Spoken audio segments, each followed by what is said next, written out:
बिस्मिल्लाहिर्रहमानिर्रहीम। अस्सलामुअलैकुम। My self advocate मियाँ सादिया बासदेव का आज का जो हमारा टॉपिक है वो चैप्टर 4 से रिलेट करता है। Freezing and forfeiture of assets CNSA के सेक्शंस 37 से लेकर 44 तक हम रीड आउट करेंगे। यानी कि इस पूरी वीडियो में जो चैप्टर नंबर 4 है CNSA का, control of narcotic substances act 1997 का, वो हम मुकम्मल पढ़ेंगे। उसमें सेक्शंस आ जाते हैं 37 से लेकर 44 तक, ठीक है, 37 से लेकर 44 तक का। तो वीडियो से पहले मेरे चैनल को सब्सक्राइब करें, वीडियो को लाइक करें, शेयर करें and please support me also. इस पे जो टॉपिक्स इस वीडियो में है वो हैं 37 सेक्शन है फ्रीजिंग ऑफ एसेट्स के हवाले से, असासाजात जो मुलजम के होते हैं उनको फ्रीज़ करना उनके इंजमात के हवाले से। उसके बाद 38 है ट्रेसिंग ऑफ एसेट्स, जो एसेट्स हैं उनकी तलाश के हवाले से। Order of forfeiture of assets, जो एसेट्स हैं उनकी कुर्की के हवाले से है। Forfeiture of assets of person convicted abroad, और कोई ऐसा मुलजिम जो पाकिस्तान से बाहर है और वो कन्विक्टेड है, उसके एसेट्स की कुर्की। Prevention of alienation of freeze property, और जो फ्रीज प्रॉपर्टी है जो सरकार ने मुंजमद कर दी है, जो फ्रीज कर दी है, उसकी एलिनेशन या उसके इंतकाल या उसको मुंतकिल करने की प्रोहिबिशन है, ममानियत की गई है। And punishment for acquiring property in relation to, और इससे मुतल्लिका जो एसेट से मुतल्लिका जो प्रॉपर्टी है उसको अपने कब्जे में लेने या उसको ख़रीदने के हवाले से बात करेंगे। उसके बाद 43 है पावर टू टेक पोजेशन, कब्जा लेने के लिए। And management of assets frozen और फॉरफीटेड अंडर दिस एक्ट। तो फर्स्ट ऑफ ऑल हम पहले सेक्शन पर जाते हैं। सेक्शन 37 फ्रीजिंग ऑफ एसेट्स, असासाजात वगैरह का इंजमात करना या असासाजात को फ्रीज करना। Where the special court trying an offence punishable under this act is satisfied that there appear reasonable grounds for believing that the accused has committed such an offence, it may order the freezing of the assets of the accused, his relatives and associates। कि जहाँ पर जो special court है वो believe करती है और reasonable grounds हैं उसके पास कि वो बिलीव करती है कि मुलजम ने जुर्म किया है, इस एक्ट के तहत जुर्म किया है, तो जो अदालत है वो मुलजम और उसके रिश्तेदारों और उसके जो शरीक कार हैं उनके जो असासाजात हैं उनको मुंजमद करने के हवाले से, उनको फ्रीज करने के हवाले से हुक्म दे सकती है। इसका जो सब सेक्शन 2 है, where in the opinion of the director general or an officer authorised under section 21 an offence is being or has been committed, he may freeze the assets of such accused, and within 7 days of the freezing shall place before the court the material on the basis of which the freezing was made, and further continuation of the freezing or otherwise shall be decided by the court। तो जो इसका subsection 2 है वो कहता है कि जो director general है या एस ऑफिसर जो सेक्शन 21 के तहत जिसे इख्तियार दिया गया है उस केस को इन्वेस्टिगेट करने के लिए, उस केस को डील करने के लिए, तो वो जो शख्स है उस मुलजम के असासाजात को मुंजमद करेगा, उस असासाजात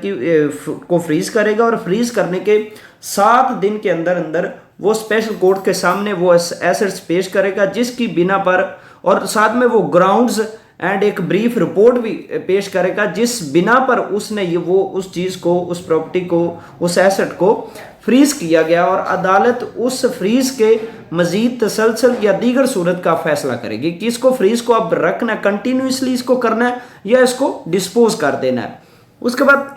सब सेक्शन 3 है the said officer shall trace identify the freeze the assets during the investigation of trial for the purpose of forfeiture by the special court. तो जो सब सेक्शन 3 है वो कहता है कि जो ऑफिसर है, जो officer appointed under this act है, वो तफ्तीश के दौरान या खुसूसी जो स्पेशल कोर्ट है उसकी जानब से जब्ती के लिए, जो फॉरफेचर के लिए समात के दौरान असासाजात का सुराग लगाएगा, उनको सर्च करेगा, उनकी शनाख्त करेगा और देन उनको फ्रीज कर देगा। ठीक है, प्रोवाइड आगे उसकी प्रोवाइजो है, provided that the director general or as the case may be the officer freezing any asset shall within 3 days inform the special court about such freezing and the special court shall offer after notice to the person whose assets have been frozen by an order narrating confirm recent or very such freezing। तो जिसके proviso है उसमें ये लिखा गया कि जो director general या फ्रीज करने वाला जो ऑफिसर है, जो भी सूरत हो, वो 3 दिन के अंदर उस स्पेशल कोर्ट को उस फ्रीजिंग के हवाले से मुतला करेगा और जो स्पेशल कोर्ट है वो उस मालिक को, उस एसेट के मालिक को, उस अक्यूज को नोटिस करेगी तहरीरी हवाले से, ठीक है, तहरीरी नोटिस करेगी और उसके बाद एक तहरीरी हुक्म के ज़रिए उस जो एसेट्स है उसको कंफर्म भी कर सकती है, कैंसिल भी कर सकती है और उसकी तब्दीली भी कर सकती है, ठीक है। उसके बाद ट्रेसिंग ऑफ एसेट्स आ जाता है जी। सेक्शन 38 ट्रेसिंग ऑफ एसेट्स है कि सराग असासाजात की सराग रसानी। सब सेक्शन 1 क्या कहता है? Receipt of a complaint or credible information or where reasonable suspicion exists about any person that he has acquired assets through illicit involvement in narcotics within or without Pakistan, an officer empowered under section 21 or any other person authorized under section 37 shall proceed to trace and identify such assets। के शिकायत या बावसूख मालूमात की बिना पर किसी शख्स के बारे में जो पाकिस्तान में या पाकिस्तान से बाहर मंशियात में गैर कानूनी तौर पर मुलव्वस हो और उस पर ये कवी शुबा हो, उसके पास कभी क्रेडिबल इंफॉर्मेशन हो कि इसके पास असासाजात हैं और गैर कानूनी असासाजात हैं, ठीक है, तो वो ऑफिसर जो है जो सेक्शन 21 के तहत जिसे इख्तियार दिया गया या सेक्शन 37 के तहत उसे इख्तियार दिया गया है, तो वो ऐसे असासों का सराग लगाएगा, उनको ट्रेस करेगा, उनको तलाश करेगा एंड उन एसेट्स की शनाख्त के लिए कार्रवाई मुकम्मल करेगा, ठीक है। कि कोई भी मुलजम पाकिस्तान के अंदर है या पाकिस्तान के बाहर है, अगर वो मंशियात के केसेस में इन्वॉल्व है और मंशियात से हासिल करता है, उसके पास कुछ एसेट्स हैं, तो जो ऑफिसर होगा, जो अपॉइंटेड ऑफिसर होगा, तो वो उसको आइडेंटिफाई करेगा एंड उसको ट्रेस करेगा, उनकी शिनाख्त करेगा, उनको तलाश करेगा। उसके बाद 2 है सब सेक्शन 2 और receipt of authenticated information from a foreign court of competent jurisdiction that citizen of Pakistan has been charged for an offence which is also an offence under this act, an officer empowered under section 21 or any other person authorized under section 37 shall proceed to trace and identify the assets of the said person and subject to the provision of subsection 3 may freeze of said assets। के इस section के तहत इस sub section के मुताबिक बैरून मुल्क से जो एक फॉरेन कोर्ट है, जो बैरून ममालिक कोर्ट है, वो किसी ऐसे पाकिस्तानी शहरी पर ऐसे जुर्म का इल्ज़ाम लगाए और वो जो शख्स है, ठीक है, वो पाकिस्तान का रहायशी हो और उस पर इल्ज़ाम लगाया जाए फॉरेन कोर्ट में कि वो इस एक्ट के तहत उसने वहाँ पर कोई ऐसा एक जुर्म किया है, तो जो पाकिस्तान में सेक्शन 21 या 37 के तहत जिस शख्स को की ड्यूटी लगाई गई है, तो वो उस मुलजम के एसेट्स को आइडेंटिफाई करेगा, उनको ट्रेस आउट करेगा और उस एसेट्स को फ्रीज कर देगा, ठीक है, अपने कब्जे में लेकर उनको फ्रीज कर देगा। उसके बाद सब सेक्शन 3 है information about such assets shall be laid before the special court for the purpose of section 13 and section 19 in case acting under this act or any other law for the time being in force is initiated and in case the person who has committed the offence is outside Pakistan before the High Court for the purpose of forfeiture of assets under section 40। तो इसमें कि अगर तो कोई मुलज़म पाकिस्तान में कोई ऐसा act करता है, एक्ट कमिट करता है, ऑफेंस कमिट करता है, तो उसके जो एसेट्स हैं वो स्पेशल कोर्ट उनकी कार्रवाई करेगी, उनकी कॉन्फिस्केशन, उनकी फॉरफेचर वो स्पेशल कोर्ट करेगी, ठीक है। और अगर मुलजम जो है वो बाहर फॉरेन कोर्ट से कन्विक्टेड है या फॉरेन कोर्ट का अक्यूज्ड है, तो देन उसकी जो फॉरफेचर प्रोसीजर है, ठीक है, उसकी असासाजात की जो कुर्की है वो हाई कोर्ट करेगी, ठीक है। यानी कि इसमें यहाँ पे कोर्ट से हाई कोर्ट मुराद लिया जाएगा और स्पेशल कोर्ट से डिस्ट्रिक्ट कोर्ट या ऐसी कोर्ट जिसका सेक्शन 46 में जिक्र किया गया। For the actions referred in subsection 1 and 2 may include any inquiry, तो जो कहते हैं कि जो फोर्थ में है कि जो इन जो 1 और 2 सब सेक्शंस में एक्शन से रेफर से मुतल्लक हैं या एक्शंस के जो ज़मरे उनमें शामिल हैं, वो इंक्वायरी भी शामिल है, तफ्तीश भी शामिल है, सर्वे भी शामिल है, ठीक है, अहाता, जगह, जायदाद, नकलो अमल, कोई ज़राए नकलो अमल, डॉक्यूमेंट्स और बुक्स ऑफ अकाउंट्स भी उसमें शामिल है। उसके बाद सेक्शन 39 है ऑर्डर फॉर फॉरफेचर ऑफ एसेट्स, असासों की बहक़ सरकार जब्ती का हुक्म, कि ऑर्डर कौन करता है, कैसे होता है। Where the special court convicts an accused under section 13 or sentences him to imprisonment for more than 3 years, कि जहाँ पर जो स्पेशल कोर्ट है वो अंडर सेक्शन 13 मुल्ज़म को सज़ा दे या ऐसी सज़ा दे जो 3 साल से ज़्यादा है। The director general or an officer authorized by him may request the said court by an application in writing along with the list of assets of the convict। तो जो डायरेक्टर जनरल है या S officer appointed under this act है, तो वो एक written application उस court में फाइल करेगा, उसके साथ एक लिस्ट फाइल करेगा उसकी एसेट्स की। उसके बाद क्या होगा, और as the case may B his associates, relatives or any other person holding a possession such assets on his behalf for forfeiture thereof। तो उसकी कुर्की के लिए उसकी जायदाद उसके रिश्तेदारों की जो उससे मुतल्लिक है, ठीक है, जो एक इलिसिट सोर्स से आई है, उसके मंशियात के केस मंशियात की इनकम है, ठीक है, उससे जो एसेट्स बने हैं, तो उनकी सारी तफसील देगा और उनको फॉरफेचर करवाएगा, उनकी कुर्की करवाएगा। Where the subsection 2 where the special court is satisfied that any assets specified in the list referred to in subsection 1 were derived, generated or obtained in contravention of section 12 are liable to be forfeited under section 19, it may order that such assets shall stand forfeited to the federal government। तो जो special court है उसको उसके पास अगर कोई यकीन है, अगर वो सेटिस्फाइड हो जाती है, तो दैन वो बहक़ जो एक फेडरल गवर्नमेंट है, जो वफाकी हुकूमत है, उसके हक में वो कुर्क कर देगी।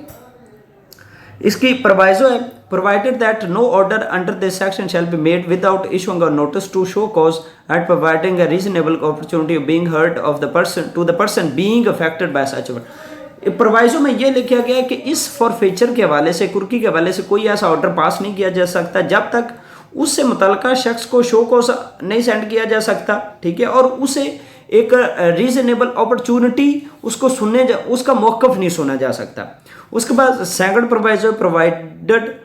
Further that if such person fails to tender any explanation and defaults in making appearance before the special court on any date appointed by it, the special court may proceed to record an order ex parte on the basis of the evidence available before it. तो जो special court है, अगर तो वो शख्स पेश नहीं होगा, ठीक है, जो एक उसको डेट दी जाएगी उस पर पेश नहीं होगा, जानबूझ कर नहीं होगा, या पेश होकर कोई ऐसी एक्सप्लेनेशन नहीं देगा, तो जो स्पेशल कोर्ट है वो मैटर को एक्स पार्टी करते हुए, यकतरफा करते हुए एविडेंस के मुताबिक फैसला कर देगी। उसके बाद सब सेक्शन नंबर 3 है where any shares in a company are forfeited to the federal government under subsection 2 notwithstanding anything contained in the company's ordinance for the time being in force or articles of association of the company, such shares shall be registered in the name of federal government। तो अगर shares उस asset में कोई shares आते हैं, तो जो shares हैं वो वफाकी हुकूमत के हक में जब्त कर लिए जाएंगे, उनके नाम पर रजिस्टर्ड कर दिए जाएंगे। Forfeiture of assets of person convicted abroad, कि जहाँ पर जो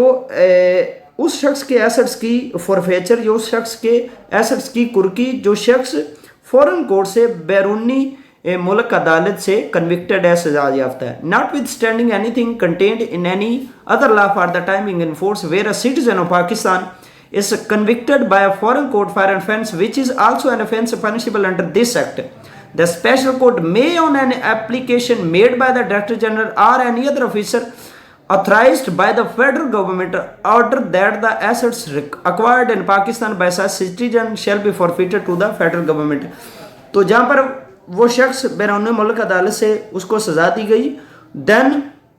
पाकिस्तान की जो स्पेशल कोर्ट है, और अगर उसका वो जो एक्ट उसने बाहर किया वो इस एक्ट के तहत एक जुर्म है, तो जो स्पेशल कोर्ट है उसमें जो डायरेक्टर जनरल है या कोई ऐसा ऑफिसर जो अपॉइंटेड किया गया, वो एक रिटर्न एप्लीकेशन उस कोर्ट में गुजारेगा और वो जो कोर्ट है वो उस जो उसकी एसेट्स है, जो उस मुलजम के एसेट्स है, असासा जाते हैं, उसको भाग के वफाकी हुकूमत कुर्क कर देगी।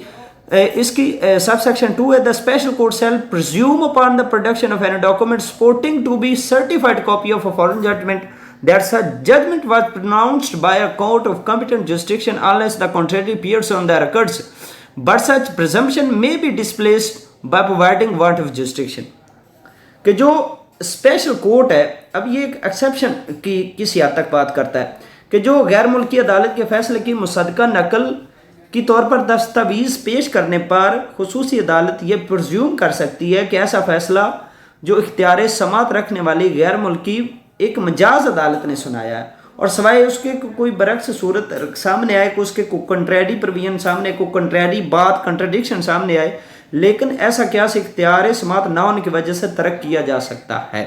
अगर वार्ट ऑफ जुरिस्डिक्शन है तो देन वो उसकी जो प्रजम्पशन है वो की जा सकती है, अदरवाइज वो प्रिज्यूम किया जाएगा कि ये ऑर्डर जो है वो एक कॉम्पिटेंट कोर्ट की जानब से किया गया है। अब इसकी जो proviso provided that the judgment और ऑर्डर ऑफ कन्विक्शन, कि जो फैसला या सजा का जो हुक्म है is passed by the foreign court of competent jurisdiction, कि वो इख्तियार समात की हामल अदालत की जानब से जारी किया गया, फॉरेन कोर्ट ऐसी फॉरेन कोर्ट से जारी किया गया कि जो एक कॉम्पिटेंट जुरिस्डिक्शन है जिसकी has been pronounced on the merits of the case, तो जो मुकदमे के हक़ाइक़ के बिल्कुल मुताबिक सुनाया गया है। Has not been obtained by fraud, जो फ्रॉड धोखाधड़ी से हासिल नहीं किया गया, फ्रॉड के जरिए हासिल नहीं किया गया। Has not been made in contravention of any law in force in Pakistan, कि वो पाकिस्तान के किसी भी कानून से कंट्रावेंस नहीं है, वो खिलाफ वर्जी नहीं की जा रही। Has assumed finality through appeal revision or review and it is not sub judice before any appellate forum, तो जो उसकी अपील नज़रसानी या निगरानी के ज़रिए हतमी मुतसव्वर हुआ है वो किसी भी एपलेट फोरम के रूबरू ज़ेर समाहत नहीं है। ठीक है, जो अज्यूम किया गया है अपील के ज़रिए, रिवीजन के ज़रिए, रिव्यू के ज़रिए, तो उसकी जो किसी भी एपलेट फोरम के रूबरू वो समाहत नहीं है। उसके बाद फर्दर इसकी जो फर्स्ट प्रोवाइजो है वो ये है कि no order under the section shall be made without providing an opportunity, कि कोई भी ऐसा ऑर्डर इस सेक्शन के मुताबिक कोई ऑर्डर नहीं पास किया जा सकता जब तक उस शख्स को एक मौका नहीं दिया जा सकता सुनने का, क्योंकि जो पाकिस्तान का वैसे जो आइन है वो राइट ऑफ फेयर ट्रायल की बात करता है कि no one should be condemned unheard की बात करता है, और ये बात करता है every matter between parties should be decided on merits of law, ठीक है, अदर देन टेक्निकलिटीज। ठीक है, तो जो उसकी second प्रोवाइजर provided also that notwithstanding anything contained in clauses A to E for the first proviso during the pendency of application, the court may by an order freeze all or any of the assets or restrain such citizen, his associates and relatives from alienating such, तो जो assets है उस foreign convicted person का, तो जो अदालत है वो ड्यूरिंग पेंडेंसी ऑफ एप्लीकेशन वो एक ऑर्डर कर सकती है कि जो इसका एसेट्स हैं, इसके रिश्तेदारों का एसेट्स है, इससे मुतल्लिक वो ना तो ठेके पर दिया जा सकता है, ना उसको सेल किया जा सकता है, ना उसको हिबा किया जा सकता है, ना उसको आगे इंतकाल वगैरह उसको ट्रांसफ़र किया जा सकता है, वो एज इट इज़ रहेगी। ठीक है, आगे एक्सप्लेनेशन है, तो उसमें एक्सप्लेनेशन में ये लिखा गया कि यहाँ पर कोर्ट से मुराद हाई कोर्ट लिया जाएगा, जो सूबे की हाई कोर्ट वो मुराद लिया जाएगा। अब prohibition of alienation of freezed property, कि जो मुंजमद जायदाद है उसके इंतकाल की मुमानत, जो फ्रीज्ड प्रॉपर्टी है उसको आगे आप सेल नहीं कर सकते, उसको आगे आप गिफ्ट नहीं कर सकते, उसको आगे आप ट्रांसफ़र नहीं कर सकते किसी भी सूरत में। और सब सेक्शन 2 के मुताबिक अगर कोई शख्स उसका इंतकाल वगैरह करता है, उसको आगे उस प्रॉपर्टी को एसेट्स को आगे ट्रांसफ़र करता है, तो देन उसको 3 साल की सज़ा दी जाएगी और उसके साथ जुर्माना भी किया जा सकता है और या दोनों सज़ाएं दी जा सकती हैं। Punishment for acquiring property in relation to which proceedings have been taken under this act, कि ऐसी जायदाद के असूल की सज़ा, कि ऐसी जायदाद को अपने कब्ज़े में लेना या ऐसी जायदाद ख़रीदना या ऐसी जायदाद को अपने किसी भी सूरत में अपने कब्ज़े में लेना जिसके मुतालिक इस एक्ट के तहत कार्रवाइयाँ की गई हैं। ठीक है, इनकी फ्रीज्ड प्रॉपर्टी कोई भी आ सकती है, कोई ऐसी प्रॉपर्टी जिसका जिक्र किसी केस में हो इस एक्ट के मुताबिक,